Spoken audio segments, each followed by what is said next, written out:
Imagine standing at a funeral, quite heavy, the kind of silence where you can hear your own heartbeat. And then someone says, "Before we end the service, let's ask the deceased a few questions." People turn confused, uncomfortable. A screen lights up, and the person you just buried answers. If you felt a chill, good. Because the future we feared, the one Black Mirror warned us about, it is here. And it has a face, a voice, a personality. People who do not know Black Mirror, it's a show where in near future technology will create a dystopian world, and this video will let you know how it's coming true. Oscar Wilde said, "The only thing worse than being talked about is not being talked about."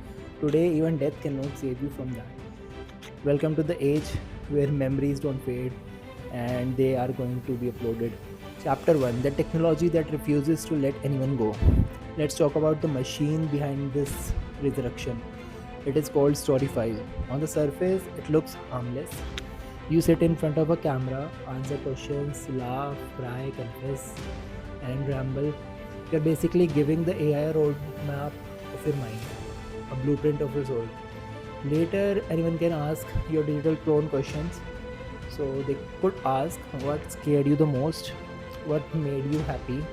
What secrets did you never tell anyone? And as far as AI knows, I think it will interpret based on the data that it was fed. And the system answers in your voice with your expressions, your poses. It is disturbingly you. The more videos you feed the algorithm, the more likely it is going to represent you. Carl Jung said, "The meeting of two personalities is like the contact of two chemical substances." Now imagine that chemical reaction happening between a living human and a digital ghost. This is not memory, this is persistence. This is your identity refusing to die. And let's move to chapter 2: The funeral that felt too real. Now, let me tell you the moment when this tech crossed the line between touching and terrifying.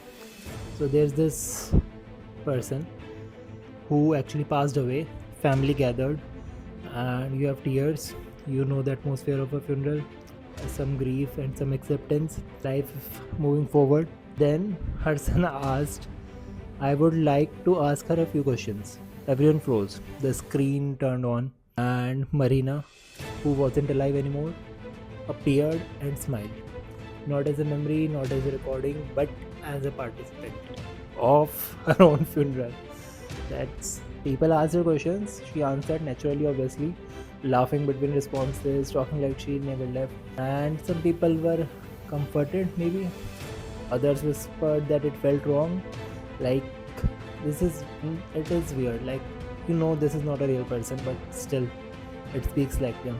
It talks, it has expressions like them. Frankenstein said, "I ought to be thy Adam, but I am rather the fallen angel." In that room, no one knew whether Marina was Adam or the angel. But they knew one thing: something irreversible had begun. And this is where we cover the icons, survivors, and digital ghosts. Chapter 3. The strange part is how quickly society accepted this. Holocaust survivors, civil rights activists, war veterans, they began recording their stories through this system. On one hand, it is beautiful that you get to preserve history. On the other hand, it creates something unsettling. It it's creating something that actually never existed. A version of them that will outlive their humanity, their anger, their pain. Everything is like frozen forever in that state. They won't evolve after this, and that's all there is. Even William Shatner, the iconic Captain Kirk, made his own interactive digital clone.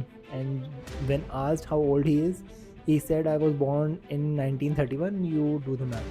A joke, but in a twisted way, also a warning.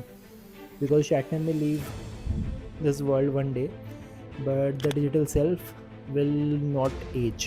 And I think more celebrities are going to do this. More famous celebrities are up to this. You can check these people. They also want their AI models to replace them. And we have the AI that knows more than it should. Chapter 4. Here is where it gets even darker. true Black Mirror aesthetic. The AI is not creating new sentences, it is using pieces from original recordings. But here is a creepy twist. While answering one question, you might casually mention something completely unrelated, maybe a secret or a regret, or maybe some out of the blue thought you had in between sentence. And that random detail you didn't even realize you shared, that's also being fed to the system.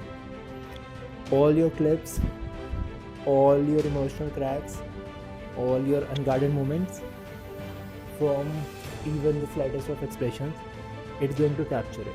And later, someone can ask a question that pulls that moment out, maybe something you never intended anyone to hear. This is not AI answering for you, this is AI actually exposing you. And the past was erased, the erasure forgotten, the lie became the truth. But in this world, the past is never erased, it is archived and indexed for data companies to deliver later, and it's searchable. Your digital twin is going to remember everything, even the things you wish you could forget. And then we move to the final, what is a beautiful future, chapter 5. Now let's talk about the future, the part that should make you uneasy. What happens when every person leaves behind a fully interactive digital self?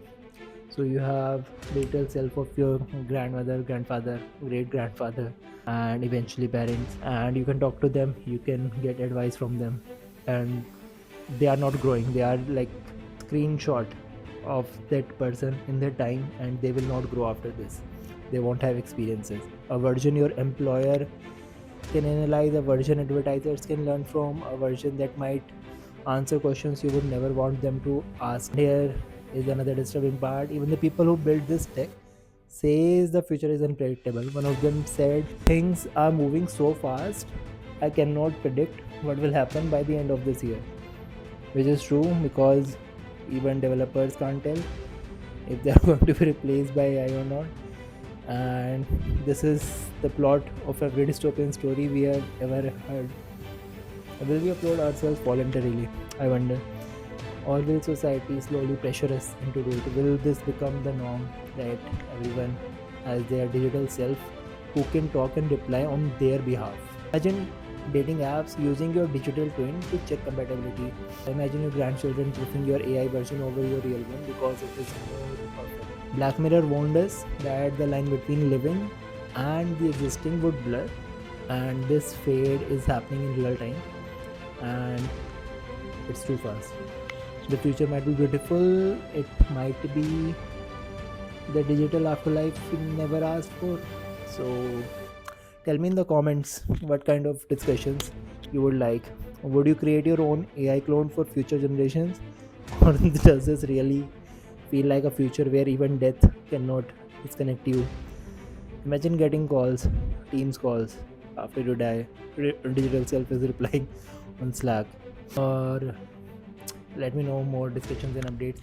Comment what you want, and like and subscribe, don't forget. Thank you guys.